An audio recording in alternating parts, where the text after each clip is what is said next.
the Rebbe was bringing, and there was a group that was supposed to come from Israel, and the flight was delayed, and they didn't make it on time to New York to make it on time to the Farbrengen.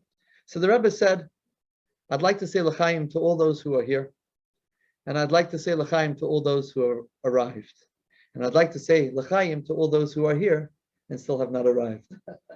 So hopefully those who are here in person and those who are virtual are able to feel a real part of the class. Let's begin our class. Outsmarting anti-Semitism. Jokes about anti-Semitism has been something that we as Jewish people have experienced and lived with. It's been part of our culture forever. I think Adam Yakubovich, or Jacobowitz, as some people know him, a blessed memory, who was one of our students of our class. I think he used to tell the joke of the time that the Tsar or was killed and was assassinated, and one of the Russian generals comes over to the rabbi and says, "I assume you know who was behind this?" And he says, "Yeah, it was the Jews and the milkmen." He says, "Why the milkmen?" He says, "And why the Jews?" Part of our culture to always find the humor in everything. But anti-Semitism is something that we've always lived with. But for the second half of the 20th century, anti-Semitism was something that we didn't really experience that much, especially in the United States.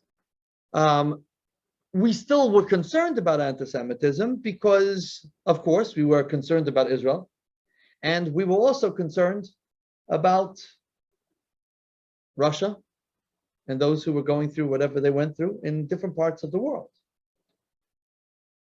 But in Australia, you could walk around as a proud Jew, right?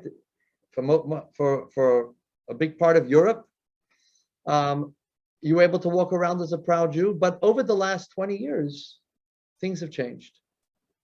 And so this discussion becomes a little bit more relevant today than it was.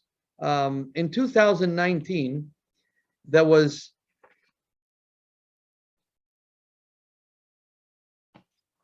some statistics done, and we could see that in your student book. So those who have it in front of you could have a look. If you got my email today, you should have received a link to the student book for lesson number 1. Hopefully in the next day or two, the student books will come and I'll be able to give everyone their own student book.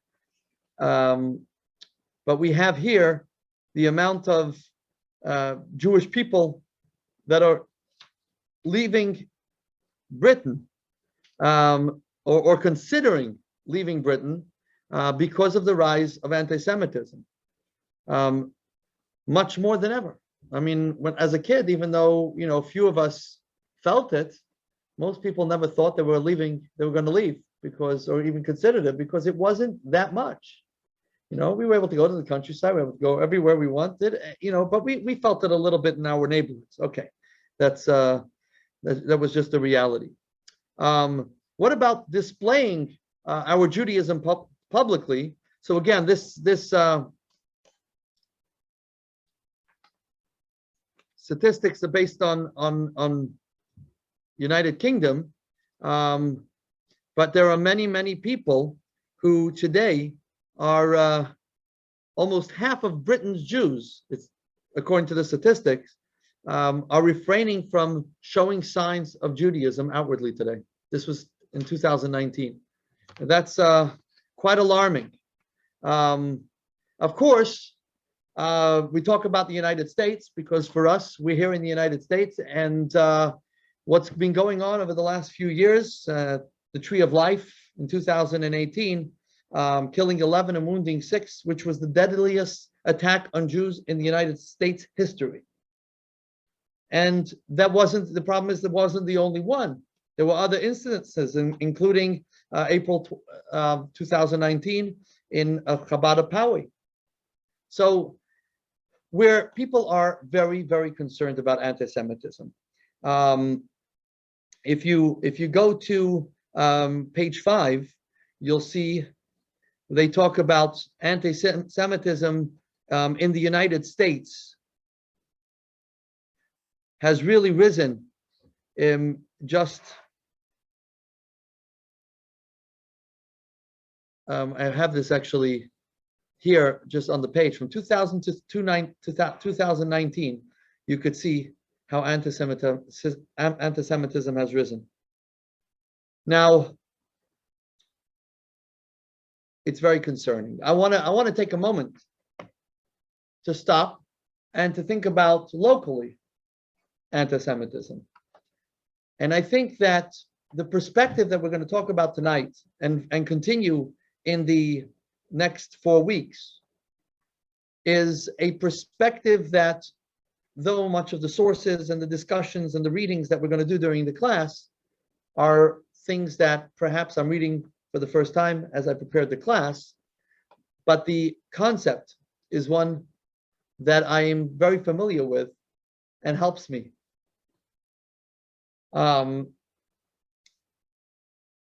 So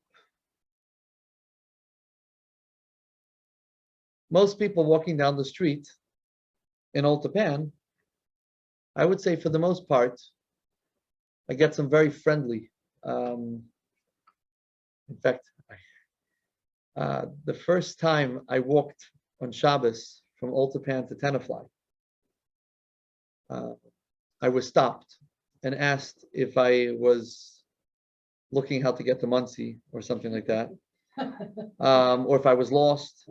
And then the guy said, "Let me get you a drink of water." I had to explain to him it was a shop. I think it was a Shabbos. It makes sense. It was a shop. It was a Shabbos, so I couldn't take the bottle from him and then just walk with it. So I asked him to stay, and I explained to him that I can't carry, but I could drink the water, and I appreciated it. And that was a very nice gesture. And I've had many encounters, much more positive encounters like this than I have the negative. But on the other hand, the reality is that especially in the summer months, walking on Shabbos from our house to 183 Old Japan Road, a half a mile, we would get many yells that were not pleasant, and many things that we were called. Now, having grown up with that, I sometimes decide to yell back. I sometimes just keep my mouth shut and continue walking. But my greatest concern when that happens, of course, is the children. And how do you deal with it? How do you respond to it? So we're going to talk about that in tonight's class. There are also some figures about Australia and Canada, again, where the rise in anti-Semitism is definitely concerning and something that we need to address. Now, it's addressed in many articles. This course is coming off course from Torah. It makes the ideas of the concerns very real, but how to deal with them is very different. So I think this course is going to be a treat for each of you and each of us. And I'm really, really grateful that everybody has joined. So that's the introduction to today's class. Here's another important thing to consider before we begin the class. And that is that for many people, for many Jews, and some of us, when we talk about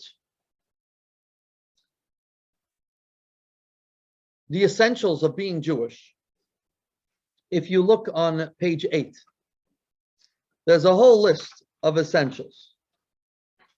It starts from observing Jewish law, at the beginning, at the bottom. And this is actually some research that was done on the percentage of Jews who look at these things as essential. So observing Jewish law comes at the very bottom. Only 15% of Jews feel that this is essential. Eating traditional Jewish foods, you would think it's a lot more than 20%, but it's only 20%. It's 100% of those who come to Chabad. Okay, it's definitely essential for all of us. Who did they ask? Yeah, surprised that's not high. Did they ask? It says Pew Research. It's a Pew Research in Jewish Americans. Okay, that's just questioning. Oh, didn't care. They didn't ask Orthodox. No. They just generally. Being part of a Jewish community is a little bit higher, 33%. Having a good sense of humor, 34%. I mean, the things that I would have thought were higher, I guess I'm on the bottom of this list. Caring about Israel, 45%. That I'm not surprised. Actually, I think that's a higher number. That's a pretty high number, right? That's nice to see. Continuing family traditions, 51%. Being intellectually curious, 56%. Working for justice, equality, 59%. Leading an ethical and moral life, thank God, 72%. That's good. That's up there. The question is, if some of the things at the bottom are not important to you, then what is an ethical and moral life? But remembering the Holocaust, 76% feel that that's an essential part of being Jewish. And so let's read text number 1a. And let's think about that. So this is from Deborah Lipstadt, who is the author of the book Antisemitism. And later in our class, we're going to quote her again in a really incredible thing that she brings to light after all her research and everything she writes about anti-Semitism. She writes in an interview. She said something that was very interesting, and I found it very interesting, and I think you will as well. So we'll get there tonight's class. So let's read this. Usually we go around the room, but for the benefit of those who on virtual, it might be easier for me to read so that they could hear. Most Jews will immediately step forward when Jews anywhere are being attacked by anti-Semites. This is, of course, as it should be. What is regrettable, however, is that for some Jews, the fight against anti-Semitism becomes the sum total of their Jewish identity. Recently, a much respected Jewish communal leader lamented to me that he regretted not having educated his children about Jewish traditions and culture. He was, however, very proud of the fact that he had embedded within them a total intolerance of anti-Semitism. His kids were prepared to be at the barricades to do battle against this hatred, and many others as well. His comments made me sad. Anti-Semitism has become the drummer to which his family's Jewish identity marches. They know of Jew as object, not subject. In other words, they know what is done to Jews. In other words, what is done to Jews becomes far more significant than what Jews do. This well-intentioned Jewish father has deprived his children of a rich and multifaceted legacy. They have been taught to see themselves mainly as perennial victims. This cedes to the oppressor control over one's destiny. It leaves many Jews, including this man's children, aware of what to be against, but not what to be for. It's a very, very important point that she's making here. That it's important that we know that we need to fight anti-Semitism. It's important that we need to be aware of the potential dangers walking down the street as a Jew. But that should not be the essential of our Judaism, the most essential thing. What we do should be the most essential thing. And it doesn't have to be observing Jewish law. It could be leading an ethical and moral life. What we do should be much more important. And what we stand for should be much more important than what we're against.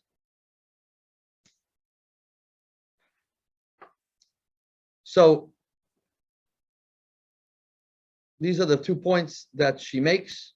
What is done to Jews becomes far more significant than what Jews do. And this is her concern. There's also another quote from a Barry Weiss, not the one we know.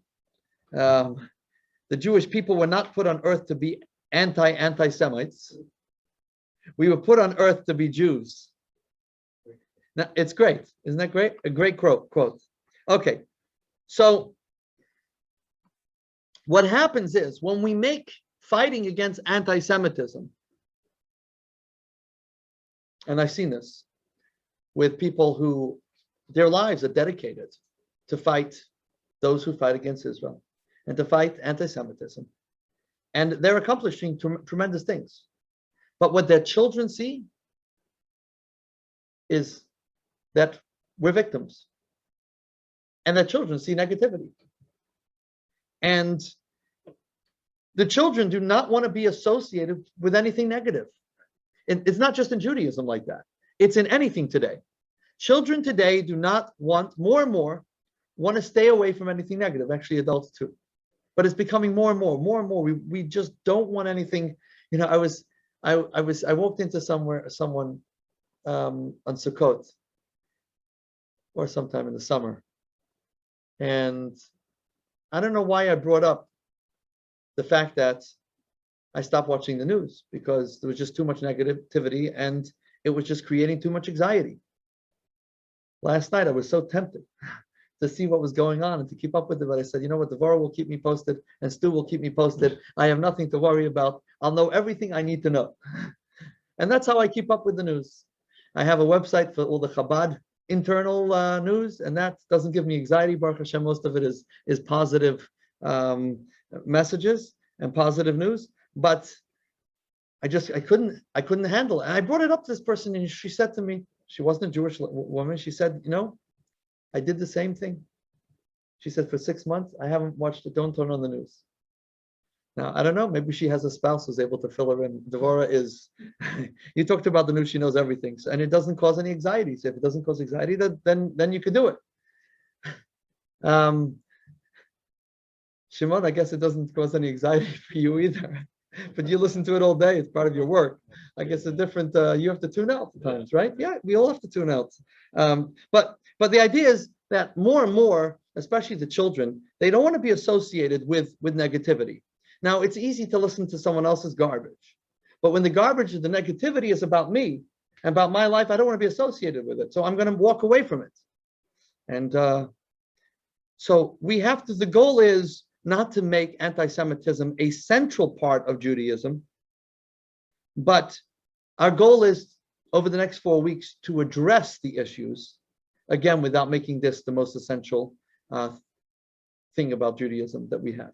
So I would say all the other classes that we come to are far more important to the essentials of Judaism than this one. But this one is one we cannot ignore and we have to take very seriously. So that's why we're here.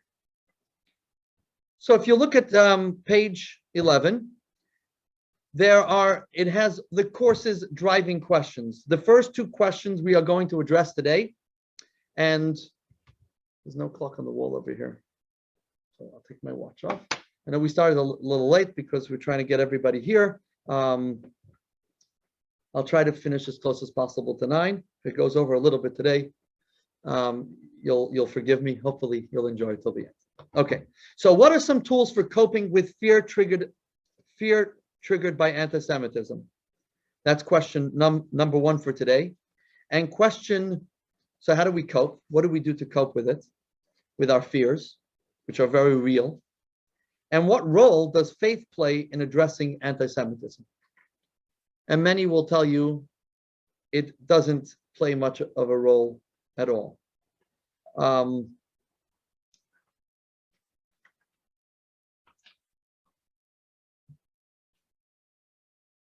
Saturday night, I was together with the Chabad rabbis in Brooklyn. I felt empty. Really felt empty. It was full, but it felt empty. But one of the speakers that I really enjoyed, the theme was about not only overcoming challenges, but how from challenges one can actually grow exponentially.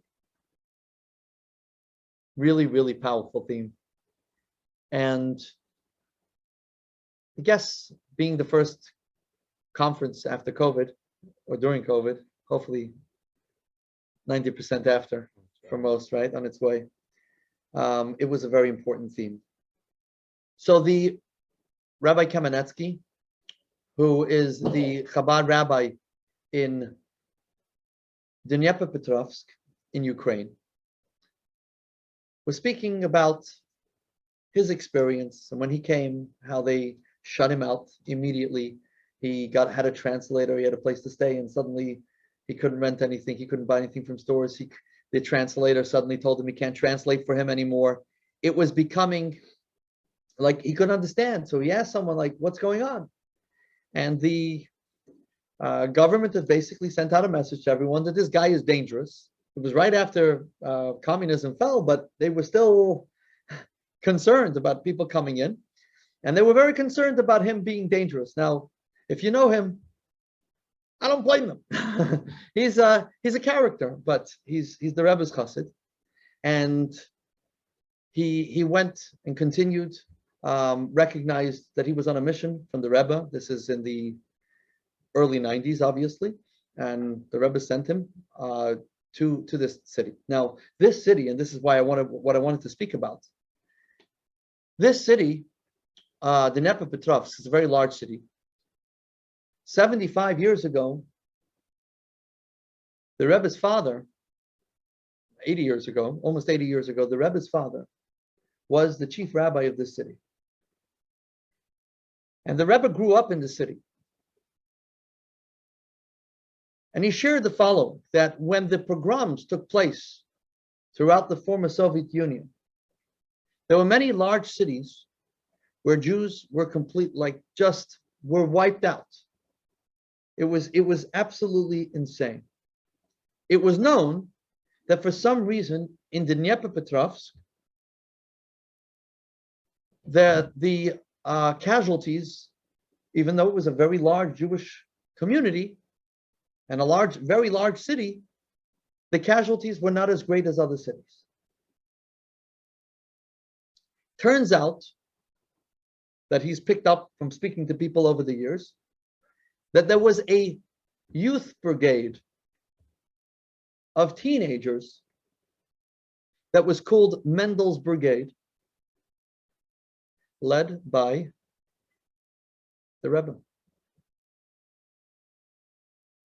In 1917, the Rebbe was 15 years old, 16 years old.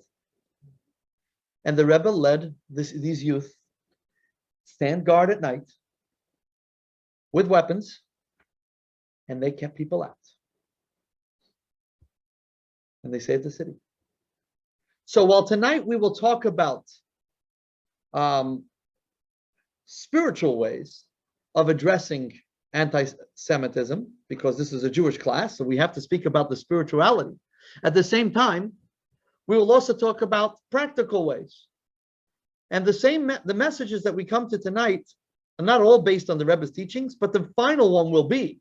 But if we have this image in our mind and recognize that the same Rebbe who's telling us the spiritual parts of it was a Rebbe and a person, an individual, who actually took the practical ways of dealing with it seriously, I think we could appreciate it even more. And that's why I shared the story. So we want to talk about addressing anti-Semitism and the roles that faith play in addressing it. I think we could already appreciate with the story.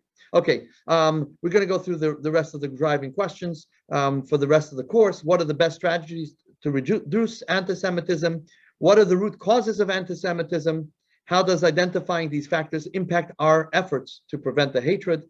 How can we counter Israel-focused anti-Semitism? And how can we determine when criticism of Israel is anti-Semitic? How can we stall well-meaning Jewish youth from unwittingly lending their voices to anti-Semitic agendas? What's the best strategy for dealing with a public figure who takes an unfavorable position toward us? So these will be future classes. So we're going to begin, not the class, but to address these questions by talking about the emotional and practical reaction. So page 12, we have an exercise. Have you or anyone close to you recently been the victim of a verbal or physical anti-Semitic assault? Write down yes or no. If no, consider a recent anti-Semitic incident that you heard about. Write the incident. And then you want to write, what were your immediate feelings after the incident? So take a moment to write them, and we'll ask a few people to share. We could also ask people to share who are at home.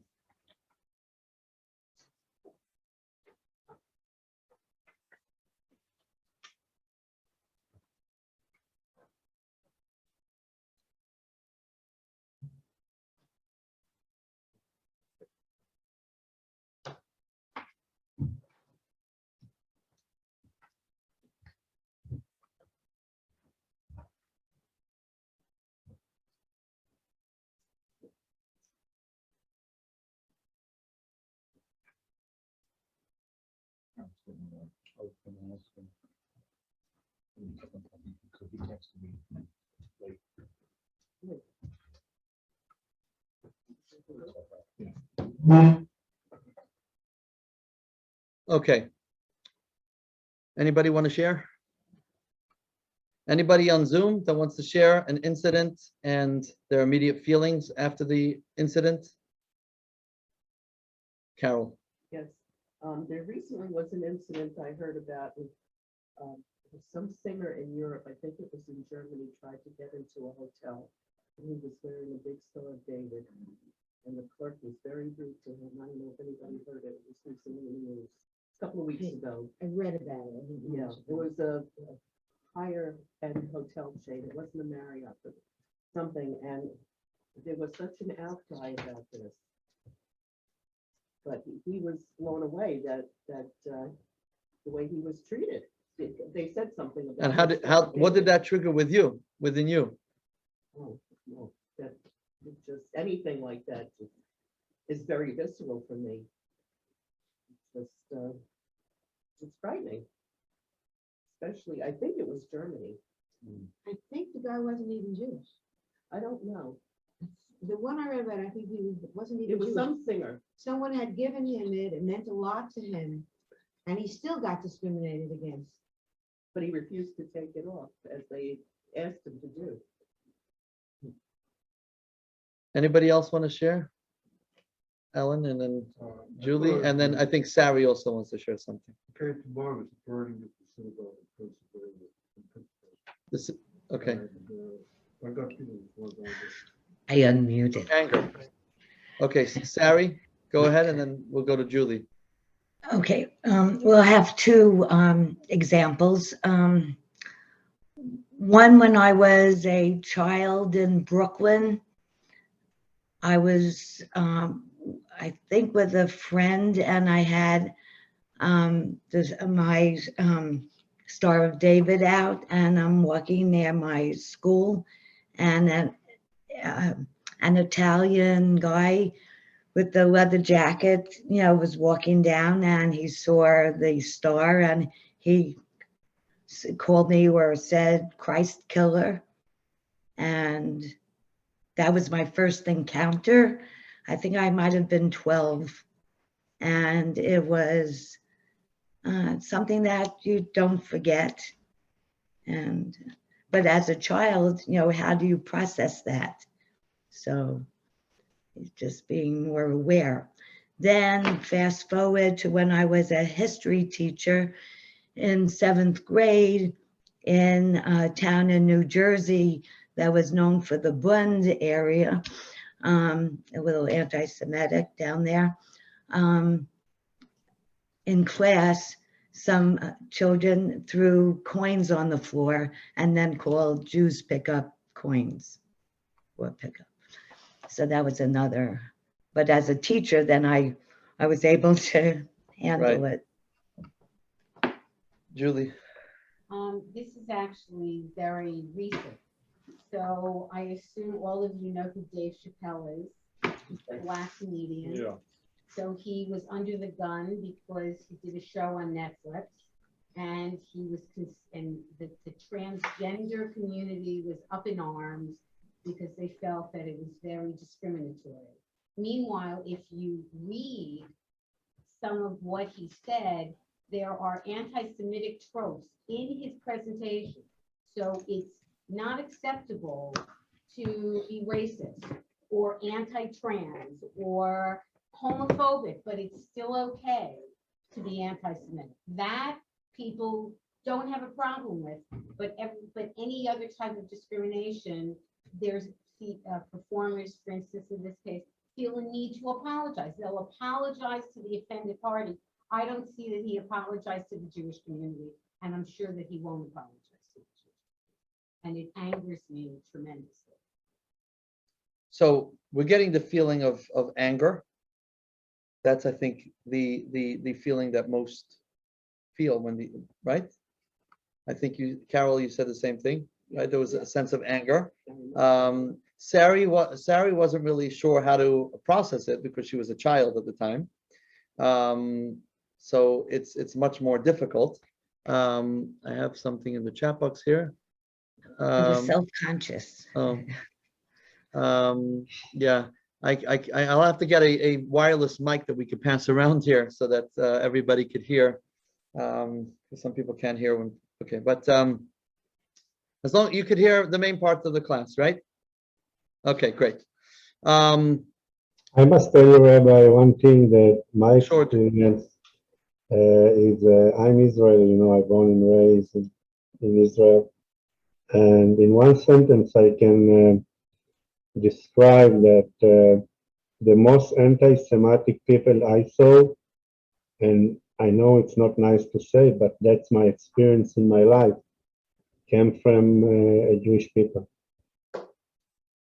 You're saying anti-Semitic from Jewish people.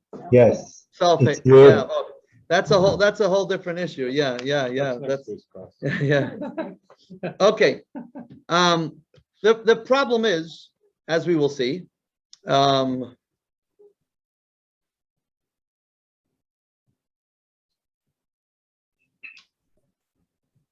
there's an Italian guy I met the other day who said to me, you Jews are nice people, a real heavy Italian accent.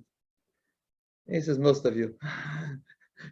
I know he was joking, but I wasn't sure how to process it. We had a very nice conversation, and then he laughs. He says, most of you. Okay, so where was he coming from? I don't know. I don't know. I'm not going to think too much about it. But sorry. You could say right back. Yeah. You Italian people are nice people. Most Most of you. the same way But about you but guys. I was so taken aback. I wasn't ready to Well, the you know, rabbi maybe yeah. shouldn't say that. I know, You could say. right, exactly. And the funny thing is, like, you could say after something happens, there's a lot of things, a lot of comebacks that we could. It's easier to come back in this kind of setting than when you're actually having that experience. But anyway, whatever, it is what it is. But it's okay. The problem. So most of us, and especially when there's anger when we hear about, let's say, the synagogue or any kind of instance, even if we experience something, there's anger. But more importantly, is the fear that anger creates within us.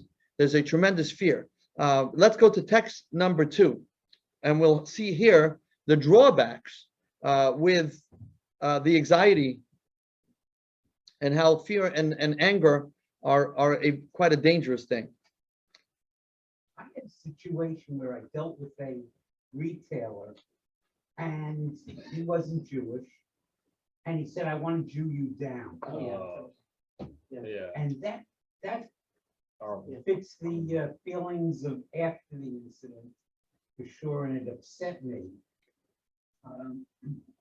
And I know he was anti-Semitic for sure to start off, but that bothered me a great deal. Well, I don't know, before you go any further, did anybody ever see the movie Gentleman's Agreement? I don't know if you ever heard of it. 100 years Great ago, movie. 1947. 1947, it was a movie. Gregory Peck was not Jewish, but he went. Oh, working Is this for the gentleman's agreement? Yes. Yeah, Yeah. speak up a little. He became, for an article for the magazine, he became Jewish. And what he would face. He went to a hotel and made out to be Jewish and he was told to leave. A woman who he was dating didn't tell that this was an act. The family wanted her to break up with him. It's a fantastic movie. It got many, many accolades. Wasn't there a Spike Lee film just recently where? Yeah, Adam Driver was in it where, they try to yes, I saw that. infiltrate the, The Ku Klux Klan. right, and he Unbelievable stuff. played a Jew, It's a true story. yeah. Oh, yeah? A white man infiltrates the Ku Klux Klan. A Jewish. A Jewish, Right. what? Yeah. Okay. It's amazing. So I want to try to address the class and the response and our what the insight from tonight. I'm sure we could probably turn this into a Farbrengen and talk for the next 3 hours about our experiences. I'm tempted to, because I have quite a number of experiences. I had some follow-ups to Jacob's comment, things that I've experienced, but that's okay. So let's try to let's look at text number 2, the anxiety drawback. So this is a Talmudic passage. It is stated in the book of Ben Sira. This is a book that Jewish sources, but not necessarily. There's discussions whether or not everything is authentic in it, but some things are quoted in the Talmud. And there's a saying: "Do not allow anxiety into your heart, for anxiety has killed the mighty." They always say one of the things that the Torah says, which we'll get into later, the Torah says when the Jewish people were sent out to war, the Torah says, "Do not fear." Like the worst thing a soldier could do is have fear. How do you get rid of that fear? So that's a big question. How do you get rid of that fear? So that's part of what we're going to talk about tonight. And one of the things we're also going to see is how the word "do not fear" is actually the most common word in the Torah. The word that is used most, that you'll see the most times in the Torah. But we'll get there. So King Solomon said the same: if there is anxiety in your heart, quash it, reject it. Okay, so if we want to be able to deal with an issue, we have to get rid of our anxiety. We have to get rid of our fears. The fears cripple us, and they don't allow us to deal with the issue that we need to deal with. And it's like that in any issue. It's not just in fear of anti-Semitism. It's in fear in anything. I was concerned last week with the inspector coming for the construction. Why was I afraid? Because I noticed a few things. Then I realized that I'm just eating myself up. And that because I'm an artist, I see certain things. I kept asking the mason, "Is this okay? Is this?" He's like, "It's okay, it's okay." And I'm asking everything. Why? Because I see everything with my eye, because I'm an artist. So I see a lot of things that people don't see. And I realized afterwards, the inspector's not an artist. He's seen so many jobs. He's going just to look at what he needs to look at, and he's leaving. Right? It's like, but you create anxiety in everything, and then you can't deal with what you need to deal with. The good thing was that today the workers didn't come, so I was able to prepare the class. Otherwise, there's always things going on, and so being anxious cripples us. And so if we want to really deal with anti-Semitism, the first thing we have to do is learn how to deal with our anxiety, our fears. So how do we do that? So we're not denying that anti-Semitism is on the rise, but what we're recognizing is that worrying is something that is not constructive. And we need to, as we said, we need to create joy for our children, optimism. And so the question is, how do we balance them? On the one hand, to be able to be prepared for something negative, and at the same time, to just live with peace and tranquility and joy, and that's very important. So let's just jump to, why is this not working? This happened before. Okay, so worry makes us incapable of responding, and what ends up happening also is when we're worried, right, we view everybody as a potential threat. It's almost like the first time you go to Israel, the moment you see it, and if you go, if you ever went right after there was an attack, every Arab that you see is suddenly a potential threat. You get nervous, right? It shouldn't be that way because they're not all a potential threat. On the other hand, you have to be cautious. So how do you relax, calm yourself down, live in peace, and at the same time, be cautious? So there's 3 points that we're going to make tonight. Point number 1 is recognizing that we're miraculous people. Point number 2 is to consider the full picture. There's some missing parts that we haven't addressed. We've addressed the issues, but there's some parts that we haven't addressed. And if we consider the full picture, that will help us. And then, of course, the spiritual element of it, which is, I fear not because you are with me, recognizing that Hashem is always with us, which is an important part of calming ourselves down. Okay, so let's begin with the first part, the miraculous people.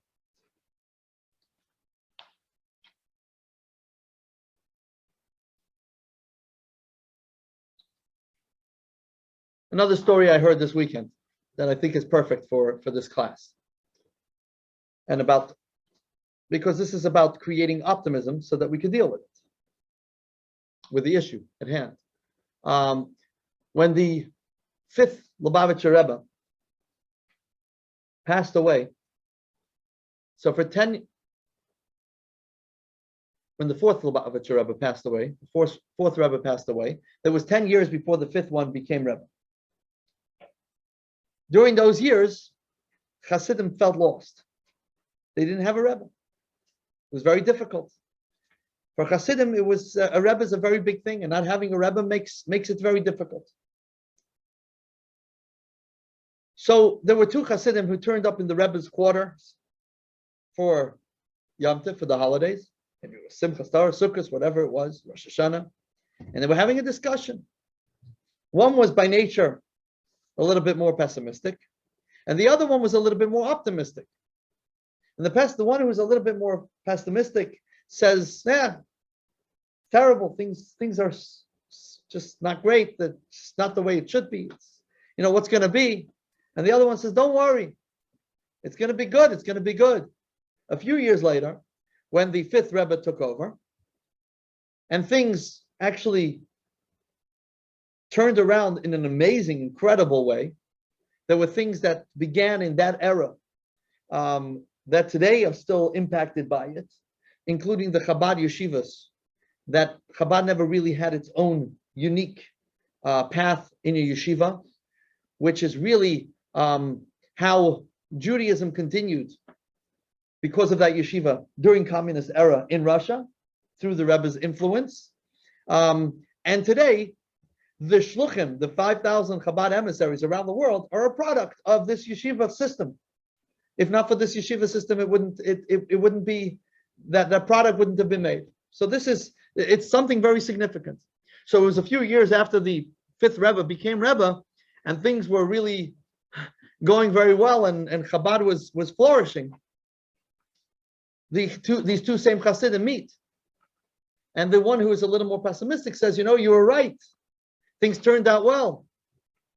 And he says, "Yes, I knew they would turn out well, but this well, I never knew. Even I never imagined." So we have to have an optimistic view. The question is, how do we deal with it? So the same author that we spoke about before, Devorah Lipstadt, and this is where I made mention of early, text number 3. She says this in an interview with at the National Jewish Retreat, which is run by JLI. She said the fact that we're here is such a historical anomaly. It makes no sense. So sometimes when I'm asked about anti-Semitism, people will say, well, how could you be optimistic in all this? How could you see the positive? It's a dreary situation. And I say, because we shouldn't be here. And the fact that we are here shouldn't be taken for granted. Yes. There's a lot going on. There's a lot of anti-Semitism. But if you only look at the smaller part of the picture, which is the fact that there's anti-Semitism, and you live in fear as if there's going to be no tomorrow because of anti-Semitism, then you haven't taken the big picture. You haven't looked at the big picture. The larger picture is, guess what? Jews have been living through this for the last 2,000 years. And somehow, miraculously, we're still here. And so this is something that we need to take into consideration. So the fact that we're still here is truly amazing. And it's not by chance. It's not a fluke. It's actually a biblical promise. And we see this from a story that takes place in the time of Maimonides. Give you some context. We're in Yemen in 1168. And there's a fanatical Muslim who becomes the ruler. And he says that every Jew has to convert to Islam. If they don't, they'll be severely punished. There is a Jew who has sort of become close to Islam, and he is now trying to persuade Jewish people to follow Islam. The third part of creating the picture, so we understand the historic background, what was going on there, is that just a few years earlier, there was an impostor who claimed that he was Messiah. And many Jews were confused. And so there was a great fear. What do? We're confused. The ruler is telling us we're going to be punished. And there is even a Jew who's encouraging it. There was a tremendous lack of clarity. So one of the rabbis of Yemen writes to Maimonides. And I'm not sure where Maimonides lived at the time. Maybe it was in Egypt, because he did live there for a while. He was moving around. But he responds to them. And he says as follows, text number 4. He says as follows, he says, God assured our father Jacob early on that although the nations would enslave his descendants, treat them cruelly and subjugate them, his children would survive and endure, whereas those who enslaved them would eventually disappear. God told him in Genesis 28:14, just give you context of this reading, that this was during the dream that Jacob had while he was running away from Esau. So he himself is dealing with anti-Semitism, running away from Esau, and God tells him that you're not the only one in your future, it's going to happen. But those who do it will eventually disappear. Your descendants will be like the dust of the earth. Although they are destined to be trampled and downtrodden, as everyone tramples the dust of the earth, that's why we will be as the dust of the earth, they will overcome and triumph in the end. Just as, to continue the analogy, the dust eventually rises over those who trample upon it when their corpses are buried. So Israel will remain in existence, whereas those who have trodden upon her will not. It's a beautiful, beautiful letter from the Rambam, from Maimonides. The Creator similarly assured us through his prophets that we will never be destroyed, that he will never permit our annihilation, and that we will never stray from being a nation devoted to its purpose. Just as it is impossible for God's own existence to be nullified, so it is impossible that we should be destroyed and eliminated from the world. So spoke Malachi, one of the prophets. I am God and I have not changed, and you, the children of Jacob, have not been destroyed. We never will. Very powerful. So, what's the message? Yes, we have to raise the guards. We have to come up with a plan to keep ourselves safe, a way to respond if there's a crisis. But at the same time, we have to eliminate the fear and increase our hope. And when we recognize that, the bigger picture, the first part, the fact that we are the miraculous people and that we are still here, we can have hope to realize that we will continue. The Jewish people will always be here. We have nothing to fear about. Now we're going to talk about, to consider the full picture. Because at the same time, it's easy to tell us, don't fear. But how do you live with that? What could we tell ourselves to appreciate and to calm ourselves, well, to really calm ourselves down? And I can tell you, don't worry, everything will turn out well. But at this very moment, I have an issue. Go back to my analogy of the inspectors coming over, and I have my fears right now, right? Just because something that I'm, something real in my life. And we could all find things that can apply in our own lives. But what can I tell myself to really calm myself down? And this is very important. And that is, what we're going to see now is that while anti-Semitism is rising,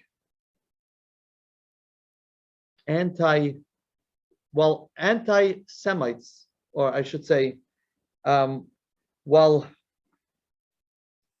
the anti-Semitism is becoming more apparent, it doesn't mean that there are more anti-Semites in the world. It's actually there are not that many anti-Semites in the world. Meaning, how do I say this without tripping on the words? That's really what I'm trying to do. If I have a class of 50 students and they all are quiet, don't say a word, I don't know from the beginning of class to the end of the class, did they like my class or not? Okay. If one child opens up their mouth and says, I hate this teacher, and then another one opens their mouth and hate the teacher, by the end of the class, I could know how many hate the teacher and how many don't, or how many love the teacher, how many don't. Until recently, there have been anti-Semites, but we've never really known who are the anti-Semites and who are not. The reality is that today, as we will see,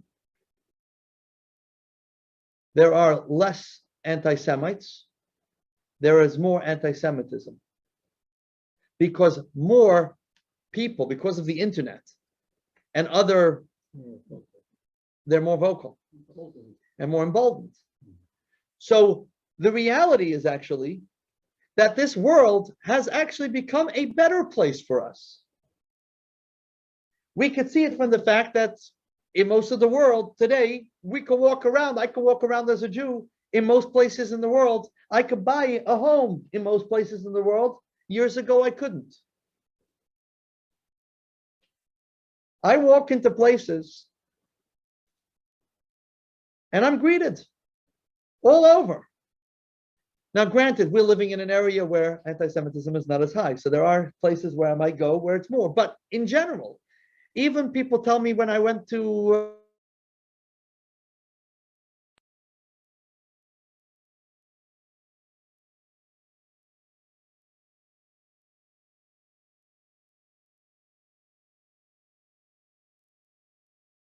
10 years ago, whenever it was, 11 years. But most of the people are not out to get you. There are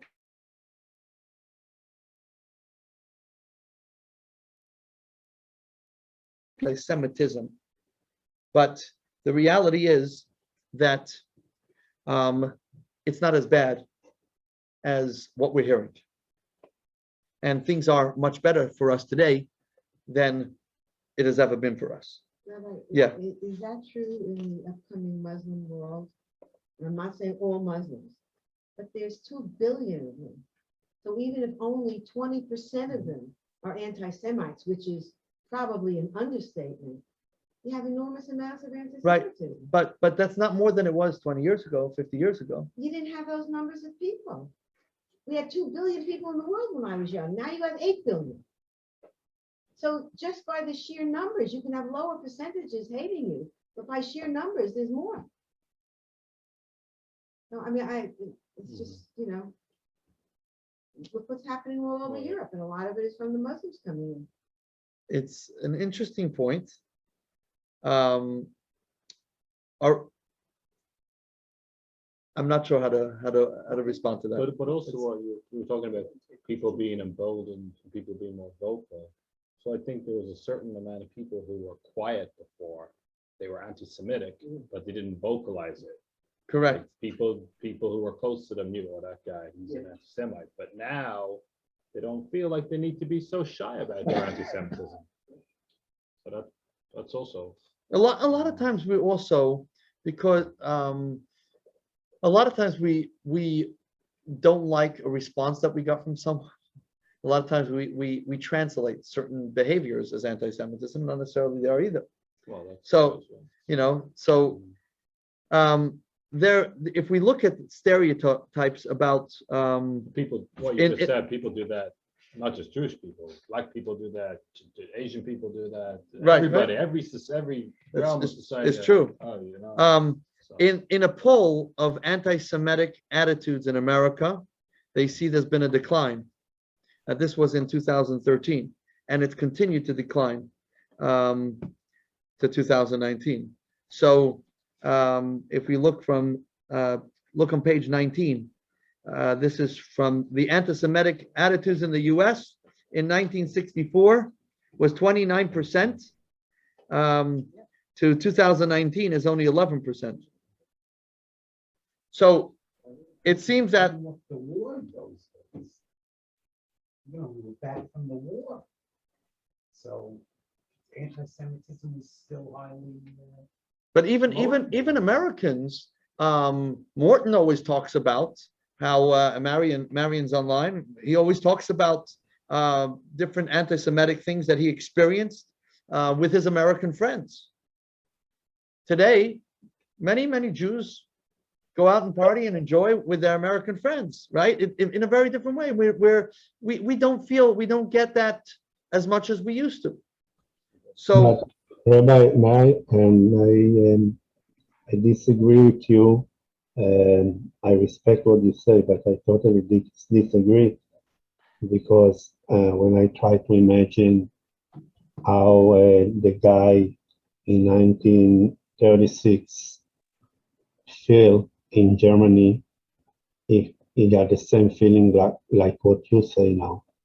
He was a German, he went to a party, he did business with the German people, and he was the first in the line in a gas chamber. So the fact that we're not seeing it, or if we're talking about numbers, that's not say to us there is or there is not.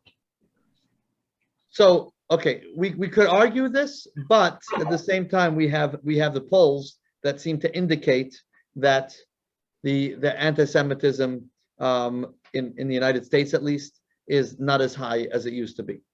People It aren't doesn't mean- as, Yeah, I'm go ahead. people are not as into organized religion anymore, including the Christians. So there isn't that whole basis for that they had. And most of this, from what I've heard when I speak to, is based upon, and I know I'm not supposed to say it, is the Jesus thing. That's the thing that's given this thing teeth. and people feel that they could be anti-Semitic, like because they killed Christ and all this stuff.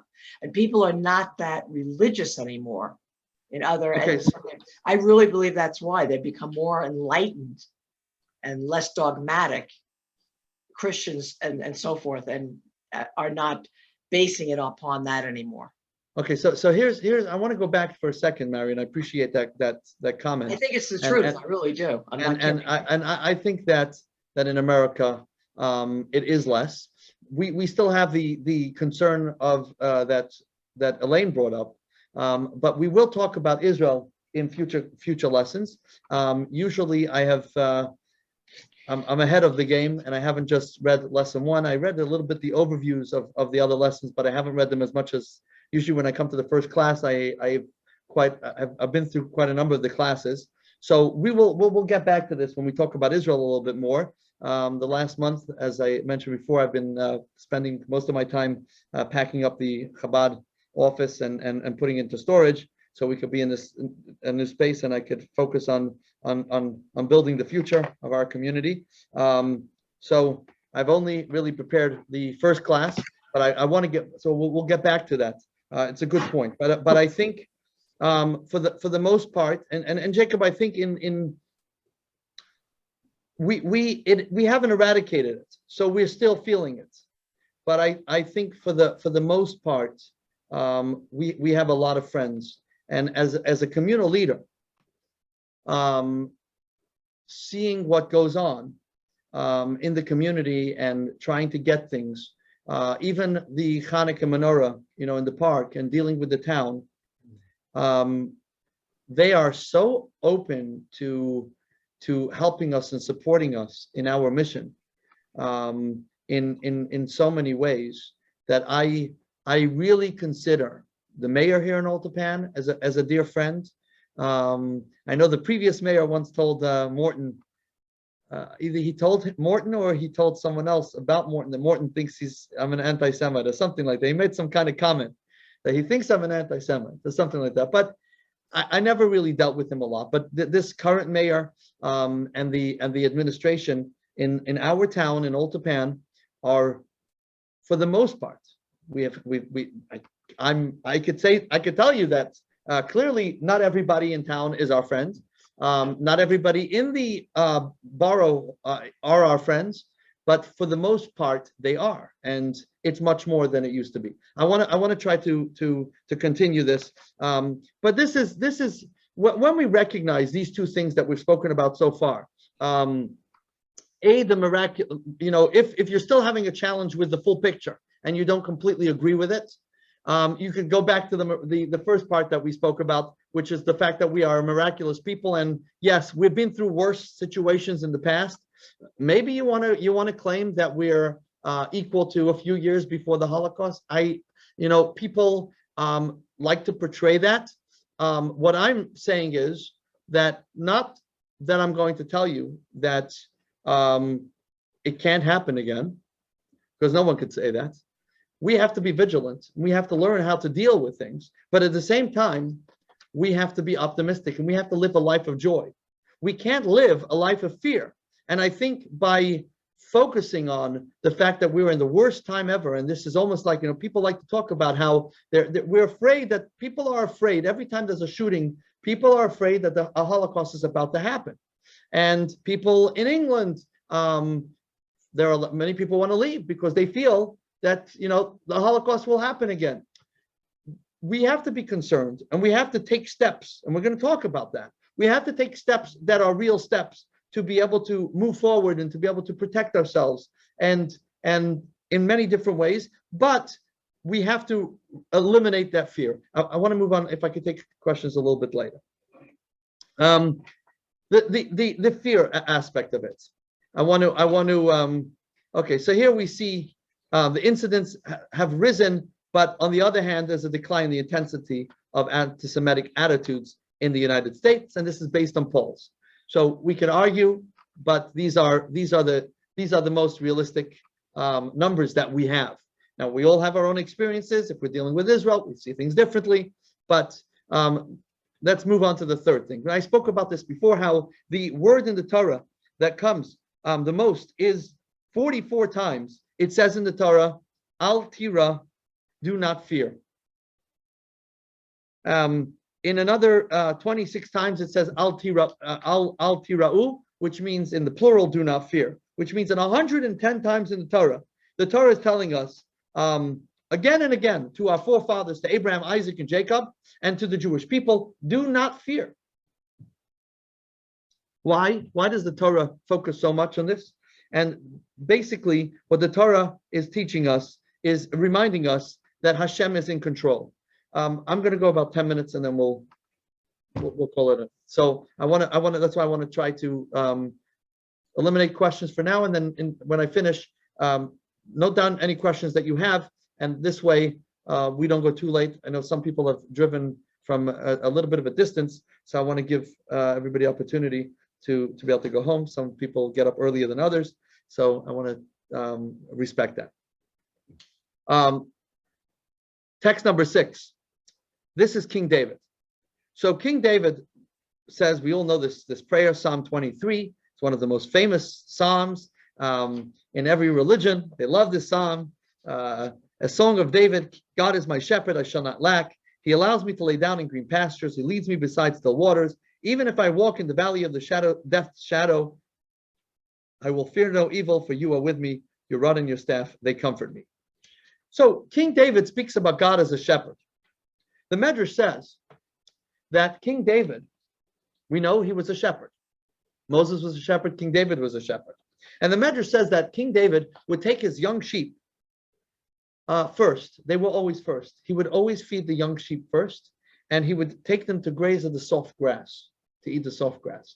Then he would take the old sheep, and he would take them to the regular grass. It was only afterwards that he would lead the young and healthy to the hard grass that remained.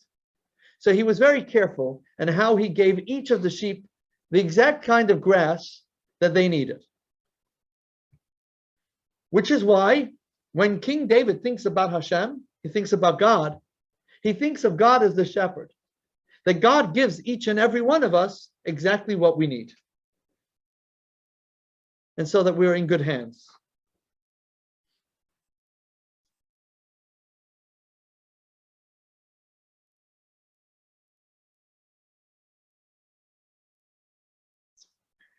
Now, the problem is that many people have a challenge that while we believe in God, it's a very different thing to trust in God. Right? Belief and trust are two extremes. We could have people who are the greatest believers, right? But when it comes to trusting God, I believe, but I have a hard time trusting. We could all relate to that, I think, right? You know, just relax. Everything will work out. Trust in God. I know, I believe there's a God, but to trust in God, it's something. So how do we overcome that? So let's have a look at, so one of the ways is, you know, people often come to me and share the fact that they are going through a very difficult life. And when we're going through a difficult time in our lives, it's very, very difficult to be able to see any good. Sometimes things are so tough that it seems as if the world is so black. And I always say, I want you to go home, write down on a piece of paper 5 things that are good in your life. And they say, I don't have a single thing. This happens many, many times. So I help them. Say, so you wake up in the morning. Do you not have a single thing to write? No, nothing. Well, the first thing you can write down is, I woke up. Second thing you could write is, I opened my eyes. Third things you could write is, I was able to write. There are many good things. So we have to start thinking about focusing on the things that are the blessings in our lives, rather than the things that are going wrong. When we could focus on the blessings and recognize the blessings in our lives, the things that are good, then, and recognize how Hashem is there on our side, just as King David. King David suffered tremendously. We know that. And yet, he always talks about his faith and his trust in God and that God is taking care of him because he always focused. How was he able to do that? Because he focused on the blessings in his life. He didn't ignore the challenges, but because he recognized the blessings, he was able to deal with his challenges. And that's what we're trying to do here in addressing anti-Semitism. The challenge of anti-Semitism is recognizing that there are blessings in our lives, so many of them. The fact that we're able to sit here and have a class, a Torah class, when 6 months ago we couldn't. 50 years ago, for other reasons, in the former Soviet Union, they couldn't. In Iran, or Iraq, or in other countries, they couldn't. So we have to, in different ways and in different places, we have to recognize the blessings. Yes, you know, I saw my friend from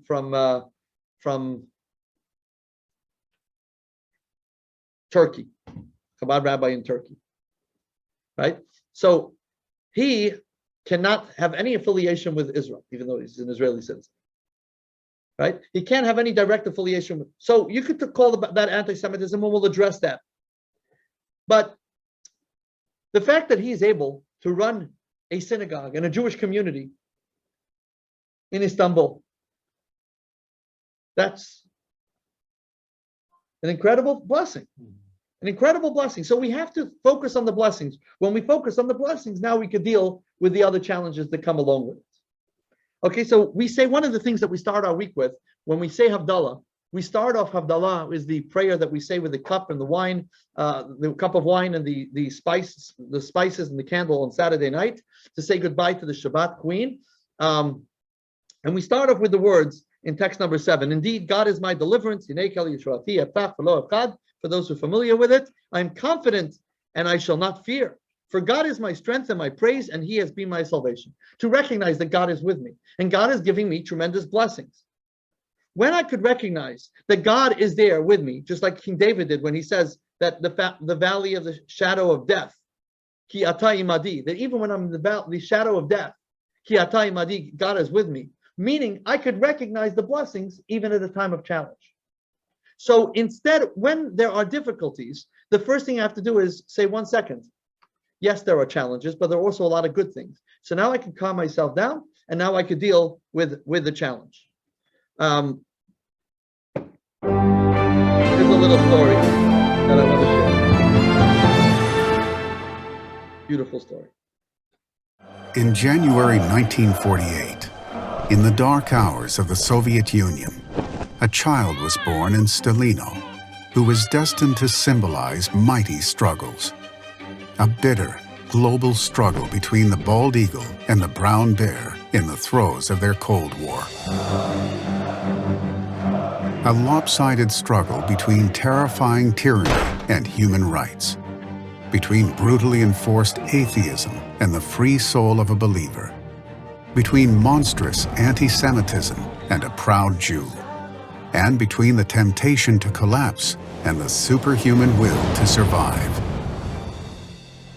Nathan Sharansky graduated from Moscow's Physical Technical Institute before joining the underground human rights movement, reclaiming his Jewish heritage and emerging as a foremost dissident and spokesman for human rights. In 1973, Nathan took the calculated risk of applying for an exit visa to Israel. He was denied and rose to the forefront of Jewish refusnik activities. Well, I was in the middle of the struggle when the situation looked very dangerous, when some of my friends in Helsinki group were already arrested, when new wave of repressions against Jewish activists was clearly prepared. And at this time I received a note from my wife Avital through some American Jewish tourists. And together with this note, a small psalm book. And Avital writes that this psalm book was with me in the last year when I was trying to help you in different places in the world. And I have a feeling that the time has come to send it to you. And I opened the book and I can't read there anything because I never learned how to read these texts. And also, most of the words I don't know. Many of the words I know, about 1,000 words, mainly of our daily struggle, prison, repressions, demonstrations, but not these words. So I decided I don't have time for these small things when I'm very busy now in organizing demonstrations and press conferences, and almost forgot. In 1977, he was arrested on false charges of spying for the United States. But prior to the announcement of his verdict, he famously declared, "To the court I have nothing to say. To my wife and the Jewish people I say, next year in Jerusalem."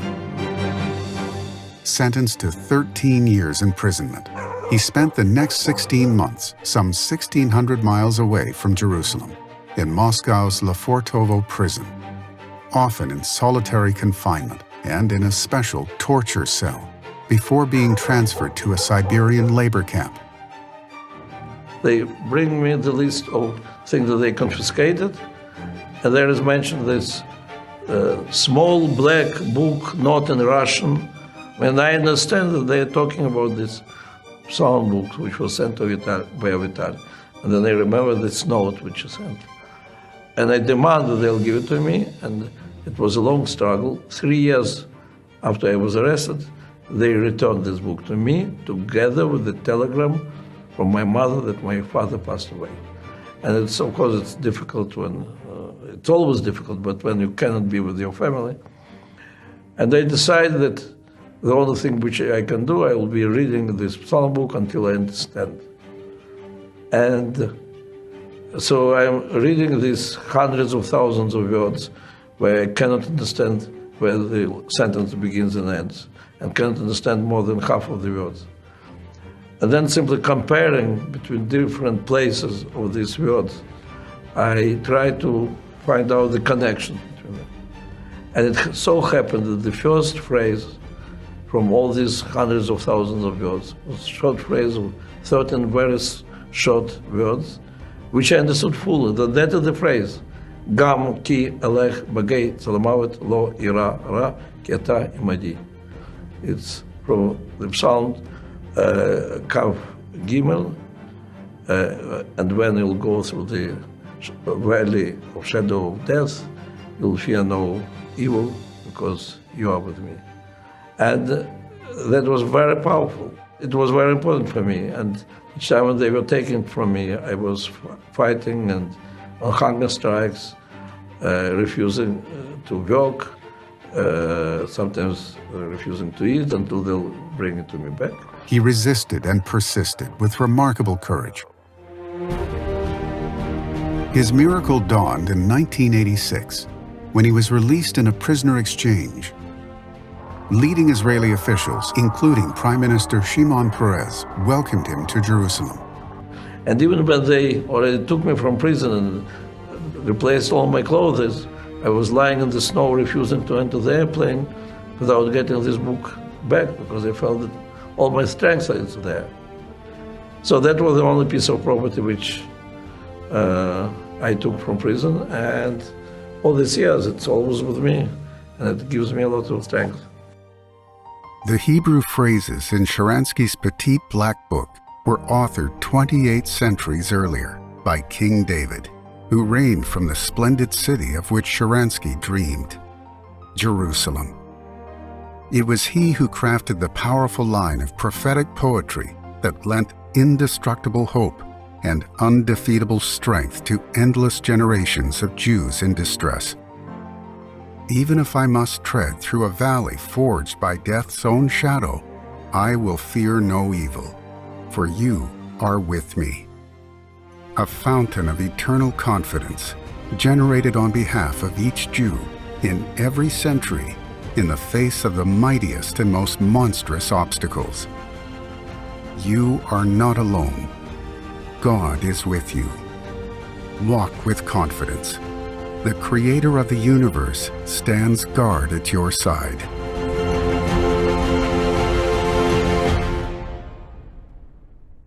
Okay. So we recognize that not necessarily is our sailing going to be smooth, but God is always with us. And that's something that we have to take with us to calm ourselves down. Once we're not in a state of panic, in a state of anxiety, now we could deal with the issue.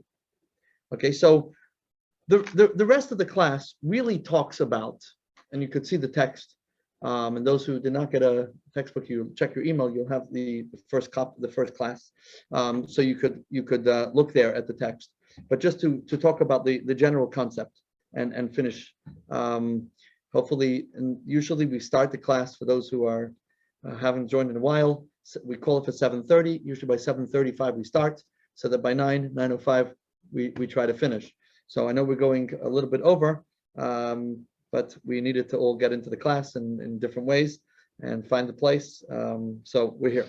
Okay, so we talk about Esther, and there's a very interesting thing about Esther that brings clarity to our attitude to dealing with it. So again, I'm calming myself down. I'm recognizing that yes, there's what to be concerned about, but we're still here. We'll always be here, so I can calm down. Things will work out. But I have to do something about it. At the same time, while I got to have faith in God, I got to do something about it. How do I balance the two? I got to have faith in God. I got to trust in God. But on the other hand, I have to do something about it. It seems almost like a conflict, right? Trust in God. We see a very interesting thing about Esther. Esther, we find that when the decree, the Purim story happened, so Mordecai tells Esther that he wants Esther to go into the king. She's very concerned. How am I going to go into the king? I got to be diplomatic. I got to go in. He doesn't just take any. We can't just walk into him. What do I do? But Mordecai is insisting. You got to go in. You got to do something. So she says, you know what? And you can read this in text 10. She says, I'm going to go in. But before I go in, I'm going to fast for 3 days. Now, you know what the rabbi looks like at the end of Yom Kippur? Can you imagine after 3 days?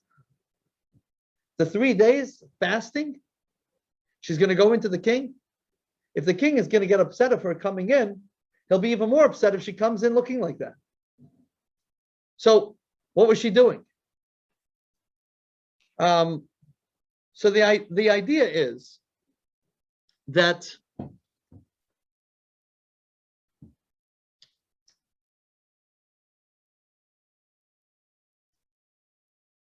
skipping through some of these slides because we sort of spoke about this already.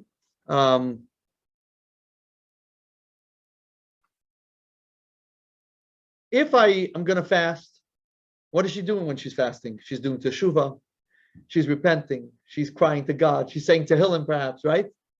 She's doing whatever she is. She's praying. She wasn't just sitting there fasting and going to bed. She was praying for 3 days. They usually fasting in Jewish history meant that I'm fasting and I'm Yom Kippur, doing whatever I do Tisha B'Av Yom Kippur on every other fast. I'm reflecting. I'm praying. She spent 3 days praying. So on the one hand, you have to have the human effort just to go in, but on the other hand, she recognizes that she has to pray to God. How do we balance the two?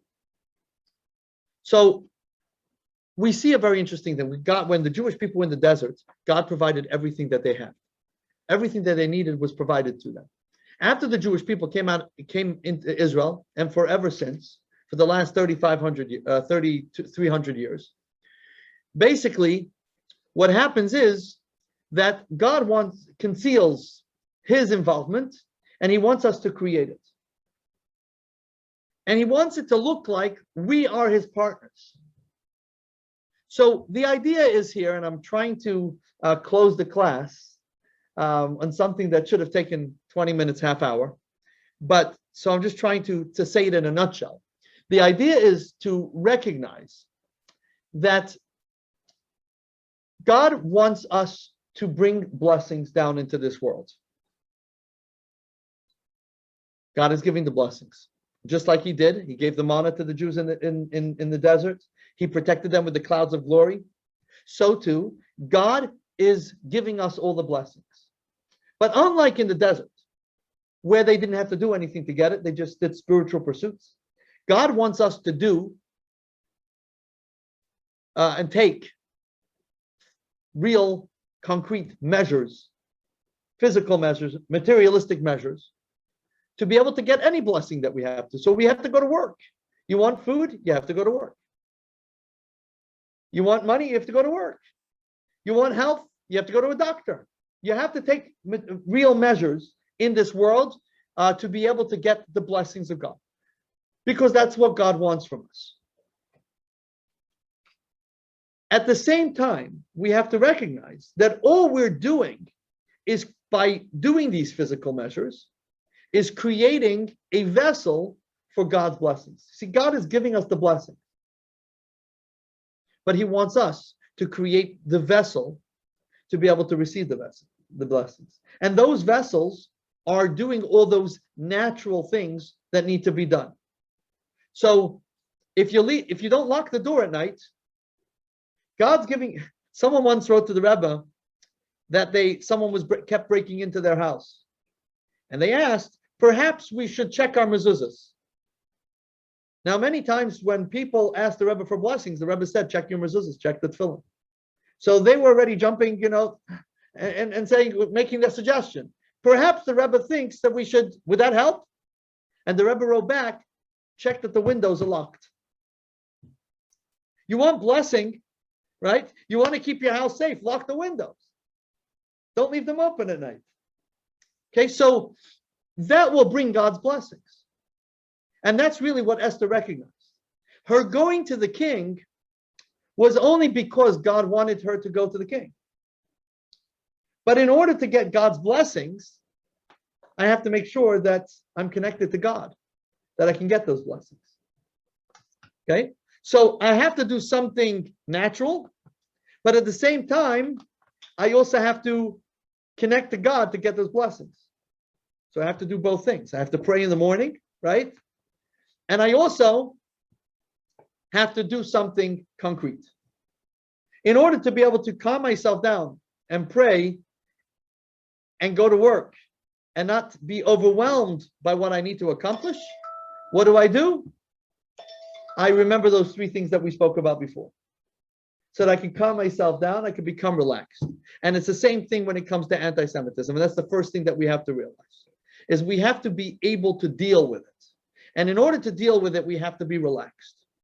And yes, we have to do, and that's why I brought the story at the very beginning of the class that I heard on Saturday night about the Rebbe's involvement, because the Rebbe was the first person to say, when it came to the 6-Day War or the Yom Kippur War, put on tefillin, put up mezuzahs.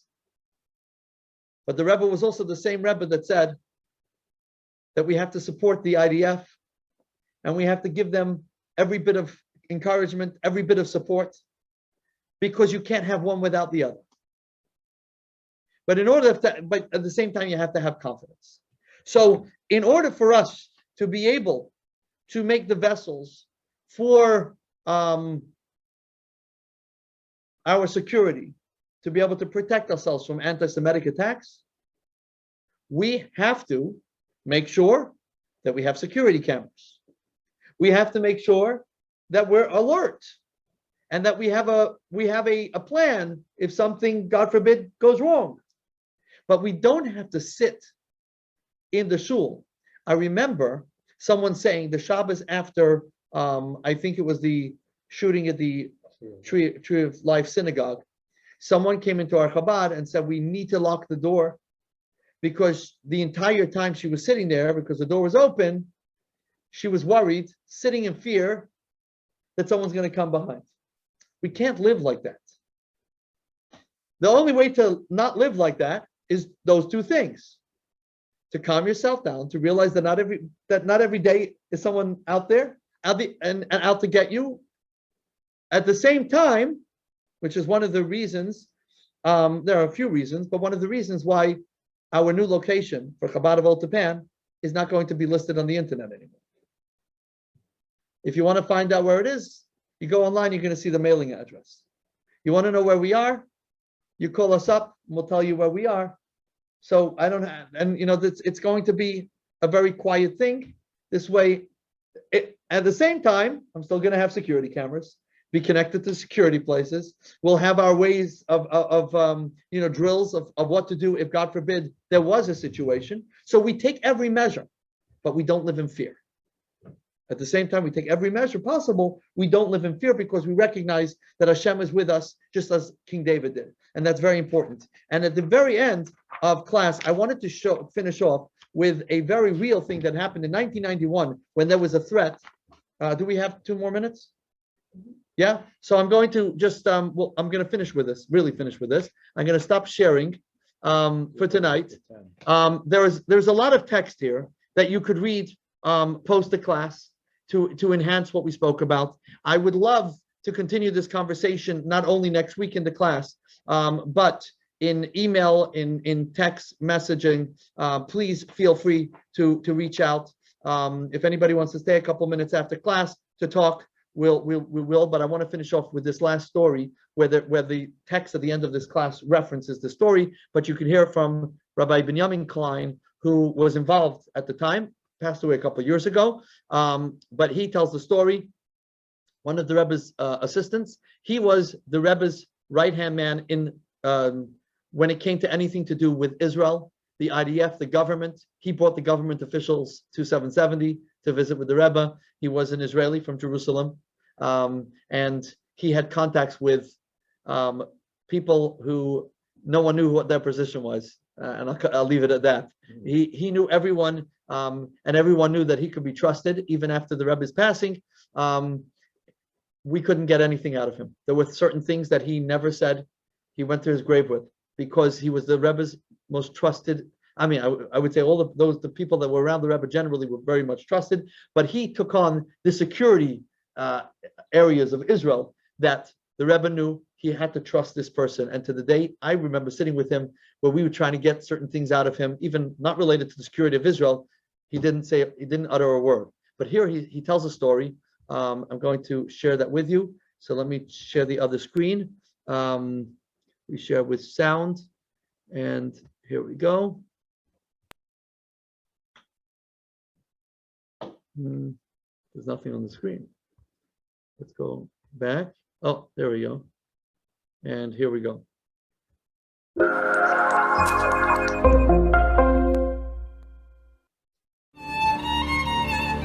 Michal, if you give me thumbs up if you can hear the sound. Not showing anything. Okay. No, I could see Michal. Oh, you don't see it? No. An excerpt from the Jewish educational media film Faithful and Fortified, Volume 3, Israel's Government Leaders. Rabbi Benjamin Klein is a member of the Rebbe's Secretariat. Dus ik ben van mij het verzekerd, kalt dat telefoon, geef hem een telefoon, kalt dat, Shami wil redden met me. Het takke die kalt Rubinstein. אז דרשה, אז זה ויסיון komen idee, als begeht, als der Aschaf geht bombardieren, an der Sachplatz, nicht in dem Platz. Aber man weiß den Platz, kennen Sie aber, also in der Welt, in der Sache in der Welt. Better Woche. Ich gehe gewoon klappt naar Rebbe Stier, der Rebbe mir geöffnet, und sage die Meise, Rebbe doch nicht mehr wissen, die gar nicht. Ich habe gesagt, Meise, ja, ne Bett nicht. Sie kommen bei mir her, kann ich nicht wissen, weil kann ich, wenn ein Office in der Zeit, zwei Säger nicht da kein Office. Und ich rein, kommt zu mir her, der Rebbe, es wird am Tag, und der Rebbe hat sich heute gedreht nach mir her, und dann gehen wir reden wegen der Mien. Es ist gekommen eine Idee, schon von Minchaner, als Oshof hat auch gegeben bei Juro, zu der Machloki sein, der Bechol Mokim Shuhu, als Hoyu Lissi, soll sich schäppen mit Zähne Israel, und schäppen sich, wie bei sie kommt, der schäppen sich, hat das Ayini verbunden, mit der Guf, Bechule, wilde Haarig, Bedover, Hamepulsam, und beflatlich auf Tief, Tachpeh, Bemili doch verstandig, aber es darf mächtig sein. Israel ein Kirche mehr mit Peh, wenn er geht zu Kolonionen verbunden mit Peh, unebendig. Von dem da Jesop, von dem da Teil, was Modu Schkide. doch verstandig, dass Eker mikore, kol inyonen bilkeri zu ihm, ואדרבה מזה מהפך הדור רוזל צוקום כיסן אוהל מן החשך וכיסן החוכמה מן הסיכלוס. Ja, dann ich hab dann zu gucken, einer guckt auf ihn. Das ist ja eine private Sache, ne? Darauf wollte ich mal sagen, die 2 Schätze gekommen, ja, aber sie das gewinnen. Da habe ich gehört, und da ging es. Ein New York Times nicht wenn von dem Reben. New York Times haben sich gewinnen in News, weil in der Zeit nicht wussten die News, das hat gewinnen in News. Also sie gewinnen als das Sache. Also in New York Times ist gestanden am Morgen, als mit Gewalt bombardieren, weißt du, dass das gewonnen ist. Aber nicht weil der Rebbe, nicht der gestern. Der Pfarrer sagt Massim, hat gebaut der Chabad sich nicht mehr in Unionen von Tinies. A viele, wenn das verbunden ist mit der Loch, mit der Minig und verbalten das mit Doko-Präg und viele das echt kommen, trachten gut, wird sein gut. Aber du soll nicht nigerer werden, als wir schon. In Kamus als Doko, ich nicht in Neches als Doko. Und nicht mäßig sein, in dem Juche, bei Kescher Lose, am Methodologien, der Schovi, der Wert von Gimel Sudis, und nicht bei der Geizach, Kolpon, sagen Gimel, mis mehr Teilen von ihm, Miras Israel. Und Marte, wenn drauf Kehl sein oder mäßig sein, dann müssen wir Hachli bei Asiyum, was verändert sich, und das ist der Chesem, wenn Kehl schon mit Halle, Jutke, Halleluke, weil der sehr, Kol Chad wird sich Mischai sein, was nachher kommt Tonnenduf in der Richtung und in dem Ruach, und Malachas kam, dass er durch Kehl in sich hat mehr sein, anders im Noschen Vita, was gefunden sich bis wie Wosse. Da hab ich nicht Mapchi sein sehen, aber bejachert im See, sehen, als soll Messi sein, mit Telo, mit Svese, mit Tech Alchor und mit ihr Bitochen Amiti. Order the film today at gemstore.com. So just to finish off, we see from this video, the Rebbe was very, very clear about